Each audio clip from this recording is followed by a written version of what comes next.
Thanks for joining us, everybody. I'm Joe Butita. We are coming onto the air right now at 10 a.m. We want to update you on the Solimar Fire that is burning in Ventura County. It has been going since last night, just before midnight. Strong winds pushing this throughout the night. And we have live pictures and video from this morning as well we want to share with you. This fire is at 1,200 acres that have burned. And we are also just learning that the 101 and PCH remain closed at this hour. Between Bates Road to the north and the Highway 33 that takes you to Ojai to the south. Rail lines, if you were planning on taking Amtrak, trying to get home or back to family today, those rail lines have just opened up. This video is from earlier showing the smoke and flames and some traffic problems that we've been following all day as this fire continues to burn in the Ventura County area. We are awaiting a press conference that looks like it's about to get underway. I don't know if you guys can hear it or not up in the booth, but we are going to now listen into this press conference, get the very latest from Ventura County Fire. Hi, Mark Lorenzen, Fire Chief, Ventura County Fire Department. Approximately 11 p.m. last night on Christmas Day, we had a fire start just northwest of the city of Ventura. It was pushed by heavy, strong north winds, about 50 miles an hour. The fire quickly grew in size, threatened the 101 freeway and homes along the PCH corridor, Solimar Beach area. Fire size right now is about 1,200 acres. Over 600 firefighters are on the line right now, aggressively fighting the fire. Last night was certainly a challenging incident with these wind-pushed flames threatening the structures in and around the Solimar Beach community. We are fortunate right now, no injuries and no structures lost. With that, I'm going to turn it back over to Mike Lindberry. I'd like to bring up Brian Richmond, R-I-C-H-M-O-N-D. He's a sergeant with Ventura County Sheriff's Department. Good morning, and thank you, Mike. The Ventura County Sheriff's Office currently have under mandatory evacuation the Solimar Beach community. We have resources on scene. We have a voluntary evacuation in the Emmawood and Freeway Beach communities. The PCH, both in northbound, southbound lanes, are closed. And at this point, we're going to be turning this over, the road closure information, to Officer Tejeda for the California Highway Patrol. Thank you. Thanks, Sergeant. Officer Tejeda with the California Highway Patrol. Want to talk about a little bit about the routes. Currently, we have the US 101 closed from State Route 33 to State Route 150. Alternate route would be the 150 up to the 33 and onto the 101. We do not recommend big rigs take the 150, take alternate routes. Currently working with the Ventura County Fire Department and hoping to open the freeway by this afternoon. Thank you.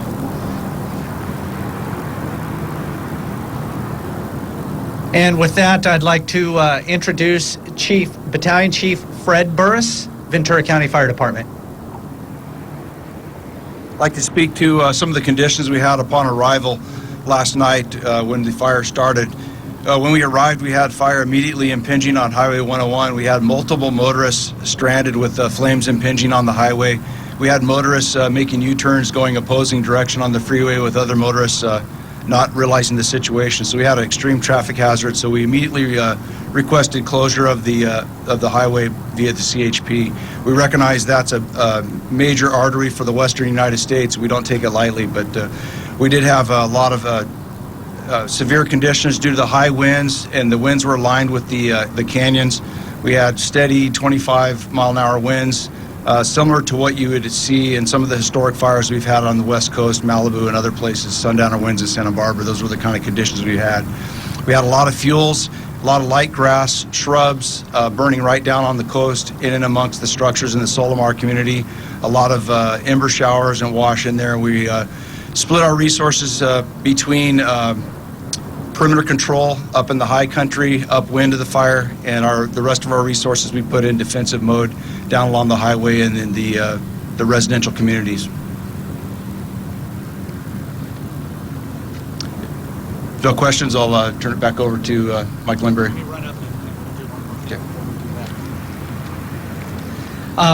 We have available to us the incident commander. He's going to be Division Chief, Ventura County Fire Department, Norm Plott, and he has a couple other items that we want to make sure that you all know. So here's Chief Norm Plott. Yeah, thank you, and good morning. One of the things that we're going to start to do is we're going to start allowing the Union Pacific to start opening the rail. We're going to slowly escort the trains both north and southbound. There was only 3 railroad ties that were burnt during the fire. It's been checked for the 3 miles, and it's good to go. So you can hear a train behind me. We're getting ready to start letting the trains go through. The one thing I just want to let you know is this is a very dynamic. If you look up on the hillside, you can see a lot of smoke. The winds right now in the Fillmore area and down in San Bernardino are buffeting 30 to 35 miles an hour, and that wind is expected to be here. So whether we open something up is that it's still a dynamic situation, and it could change, or could, even if we do open up the roadways, is that it's still not a contained fire. So I just want to caution is that any openings that do happen is that it's subject to being closed again if the fire changes direction. So it's a very dynamic fire. The fire is going to resist our control because we're at the end of this drought. Well, hopefully we're at the end of the drought. The fire is very receptive to spotting, and we're not quite out of the woods yet. So we still have a lot of open line that the firefighters, Chief Burris talked about and Chief Lorenzen alluded to, that we need to contain before this fire is brought under control. So we're cautiously optimistic that we can at least get some of the rail and some of the highway moving again this afternoon, but it's subject to change. Thank you.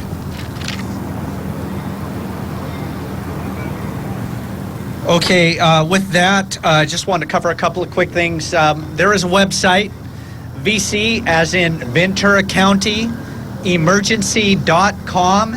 The VC Emergency website is a place that we post current information regarding evacuations or statistics regarding large-scale emergencies here in Ventura County.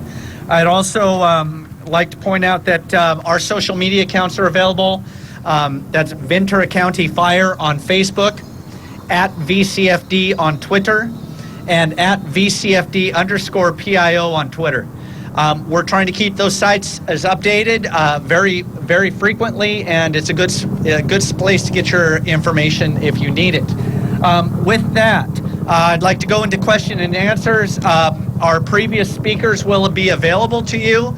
We also have Iris Shore from the American Red Cross. We have Kevin McGowan from Ventura County OES. I learned a long time ago not to talk when the helicopter's flying over. Okay, we have Kevin McGowan from OES, and we have Amy Fonzo, and she's from the California Resources Corporation, and she can speak to any questions that you may have regarding the infrastructure up there. Yeah, Pete. Okay, the question is regarding fixed-wing aircraft. When will they be arriving, Chief Burris?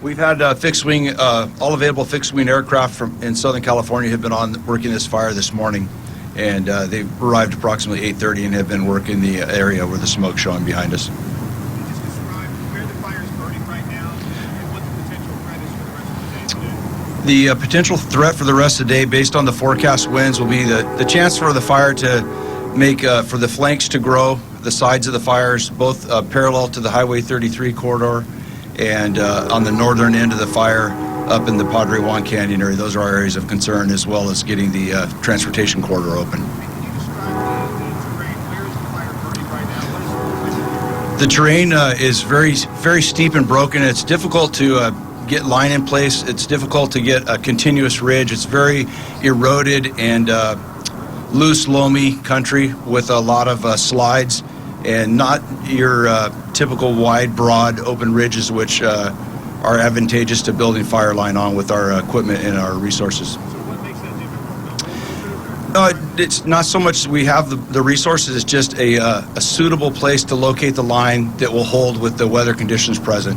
So there's no homes immediately threatened, but we want to make sure that the communities are safe to reoccupy before we allow the residents to go back in. We also have the road closures for them to mitigate. So There's no immediate structure threats, but we still have the evacuations in place. I don't know how the fire started. Homes along the 33 are in good condition right now. Just that was approximate areas of concern is the fire moving along the flanks in an easterly direction and on the opposite flank with the wind moving north, paralleling the coast.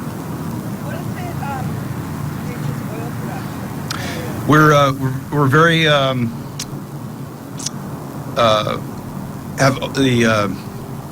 the oil field production companies are embedded with us, and we have maps and a lot of locations, and we have some mitigations in place. We have the oil companies have their own control and mitigations in place should there be any kind of leak or spill, but there's nothing that we've seen. We know where some of the infrastructure is, and none of that has been damaged that we know of at this point.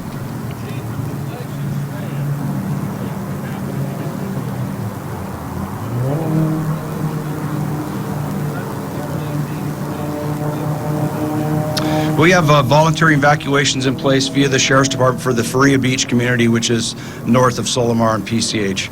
And also the Rincon RV Parkway is another area we've identified but no evacuations in place there. Beyond that, just some mixed residential canyon homes, rural properties that are back up in the canyons. I don't know exactly where the fire started. I don't have the information on where the point of origin is. It did. The fire was wind-driven with an offshore wind, so it started in the high country and blew down to the coast. I'm sorry? I don't have any information about the cause. I don't have the number of residents, but I believe there's around 50 to 60 homes in the Solimar Beach community, and then another 30 to 40 homes in Freya that were voluntary evacuation. So less than 100. I think one of the things that stands out regarding the question regarding protecting the oil facilities is these facilities are held to the same standard that homes would be in the wildland-urban interface. They're required to have that 100-foot brush clearance around all of their structures, all of their tanks and those facilities. So those are already in place, and those are continuously in place, and they are very good cooperators with that program. So that is something there that really helped out in the situation. Any other questions for any of the other cooperators here today?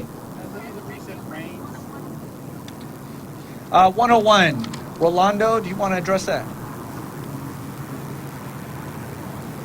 We're currently working with the Ventura County Fire Department on assessing the roadway. We're hoping to open the roadway by this afternoon, but things might change if the winds or the fire picks up, so it's undetermined.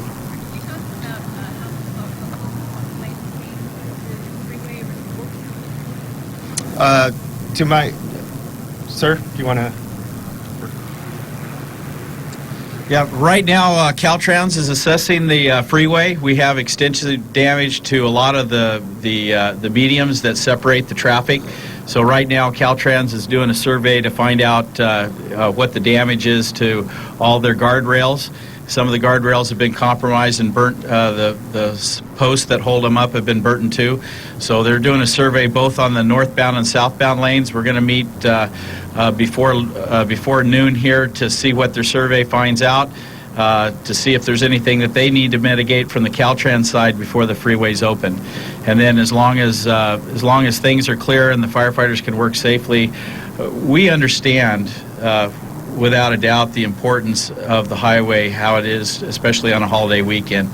And as soon as it's safely possible to get folks traveling back to their destinations, it's a priority of the incident to make sure that highway is opened up as soon as we can do it safely. So rest assured that that's been one of the priorities, is to make sure that the highway gets opened up, working with our partners with the CHP and Caltrans, and as soon as we can do that safely, we want to get folks that are traveling back to be able to travel both north and southbound on the 101. We've had a slight increase. We're still below critical. We're about 57% on our live fuel moistures. Our fuel sticks below right at about 7, which is critical. Our RH right now is 15%. So the recent rains, unfortunately, the rains went south of us and north of us.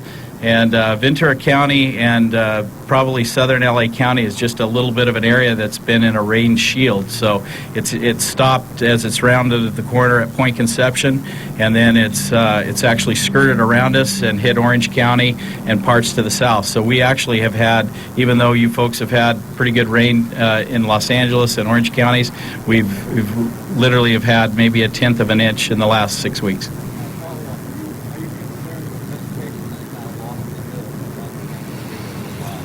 You know, it's something that we're going to have to look at. You know, we're still predicting an El Nino to follow on the heels after the first of the year with heavy rains, and so that's something that I'm sure Caltrans and their engineers will be looking at for stabilization if we do get some heavy rains. Can you talk about what is currently being done to fight this fire? We're fighting it both from the air and the ground. We have crews going direct with hand lines and hand crews. We're going up the flanks, so we're trying to flank it from both sides. We're bringing the aircraft in to box it, and what the aircraft does, it slows the progression of the fire. So they're working on the northern end, which is the farthest away from us here, and those aircraft are in there laying the retardant down, using the helicopters to kind of make more pinpoint strikes. Some of those canyons are fairly steep and we can't get air tankers in, but we use the helicopters in some of the steeper areas. We use the aircraft across the ridges, and that helps box the fire in.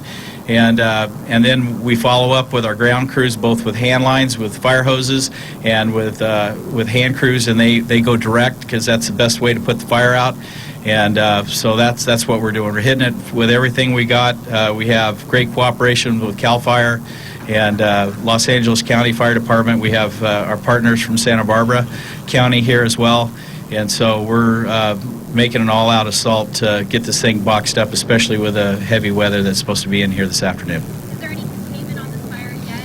Will the fire take several days to fight? Yeah, we're presently at a little less than 10% containment, and we're anticipating at least 3 days of being out here on the fire to bring it fully under control. All right, going to take one more question. Anybody? All right, looks like we had a. You know, we're going to call that by ear. We haven't had a chance to plan it out right now. We're just getting our staffing in. We can look to something toward this afternoon. Until then, I would just recommend keep an eye on our social media sites, and we will keep those up to date. Thanks a lot for coming out today. I just ask you all to be safe if you're out in the area getting shots or talking with folks, and have a good day. Thank you. All right, you've been listening to a press conference held by Ventura County fire officials. The 101 and PCH remain closed. That's the big thing we learned from this. The Solimar Fire is now 10% contained, and they expect to be working for the next 3 days at least to get full containment of it.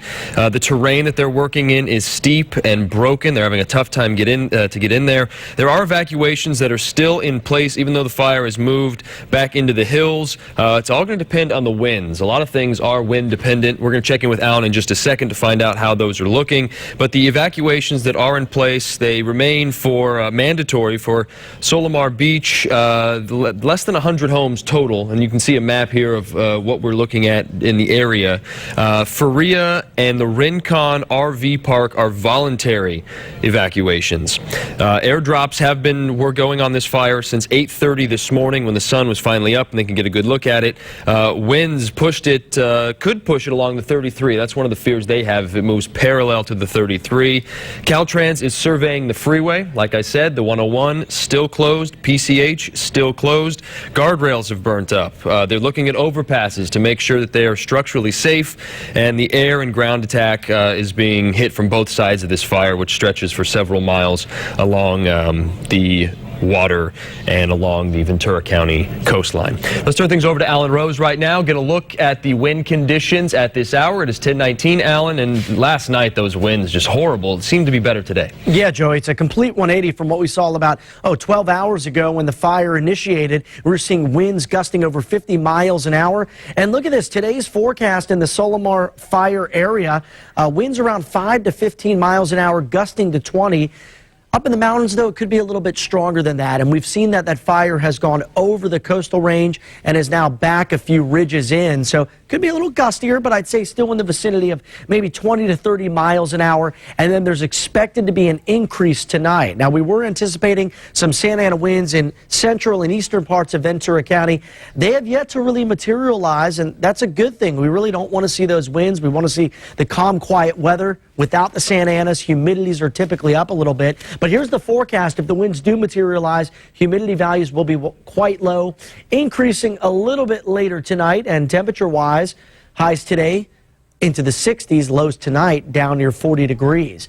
We are under a wind advisory for Ventura County. It has been canceled now for the Santa Barbara area, but even coastal parts of Ventura County under this advisory. We have gusty and erratic winds. Again, we mentioned not everyone, especially in the fire zone, will see the strong wind activity, but those that see it could see sustained winds around 15 to 30, gusts to 50, and I still expect the strongest action to persist east and north of the mountains. And for the interior parts of Ventura County, this is a high wind warning. This means the potential for damaging winds exists throughout the next 24 hours all the way through noon Sunday. Winds here could be gusting as high as 65 miles per hour. The typical nature of a Santa Ana wind event is that the strongest winds occur typically overnight into the early morning hours. We get a lull during the day and into the evening, and that's what we expect to happen tonight as well. Let me show you the futurecast and pay attention to the color shading here. Fillmore, Santa Paula, these will be the spots to see the strongest winds through early this afternoon, whereas locations a little closer to Santa Barbara County, not quite seeing the extent of the wind. Now, the models don't really handle the changes in topography and elevation that well, and we do know that the higher elevations are typically windier than what we see at the coast. We also know that fire can create its own weather. Something else we're keeping an eye on is the potential for rain, and unfortunately, there's none to be had over the next 24 hours. Lots of sunshine out there today from sunrise to sunset, and Sunday, mostly sunny skies, but by Sunday night and early Monday, take a look at this. Our next storm system marches down the coast. Unfortunately, with this one, much like what we've seen so many times over the past month or 2 months, it's going to skirt the area. That rain shield effect we just heard the fire officials talking about during that presser, well, that looks to be in place again. So Santa Barbara and Ventura likely not getting that wet. Now, with the winds still in play, it will be gusty and erratic at times. But again, Joey, right now, currently, the winds not nearly as strong as what we saw back when that fire broke out at around 11 p.m. last night. Send it back to you. All right, Alan, thank you very much. We want to take a look at the traffic conditions as well right now. If you're trying to get to and from either Santa Barbara or the Ventura County area, it's a real mess out there. This is our live traffic update courtesy of Waze. And as we look here at the entire area, you can see all the red and yellow dots. It's bad news. As we take a closer look here, if you are coming southbound on the 101, you're going to have to get off at before Bates Road or at Bates Road, and it is a slow trek all the way around the 150. And as we continue to move further in near Lake Casitas, you can see 2 miles an hour in some places and 5 miles an hour as you get closer to where the 33 is, where you take your way down. And there are several accidents even being reported here as well, with so many people on the roads. A lot of big rigs trying to get around also. So a lot of people are reporting this. Our Wazers are putting this in as they're on the roadways. And as we take a look even further to the south toward the Ventura County area, just everywhere is real slow go as we speak here at 10:23. Of course, it's a holiday weekend. If you're trying to get out and about, you might just want to wait as long as you can. This highway expected to open later this afternoon if the winds and conditions remain as they are right now. We're going to continue to follow this fire. It is 10% contained, according to fire officials. It has burned 1,200 acres, and you can find the very latest on the fire and what's happening at KEYT.com. Thanks for joining us, everybody. We'll be back here a little bit later with updates throughout the day, and if things change, we will have more updates here on TV. Have a great day. We'll see you later.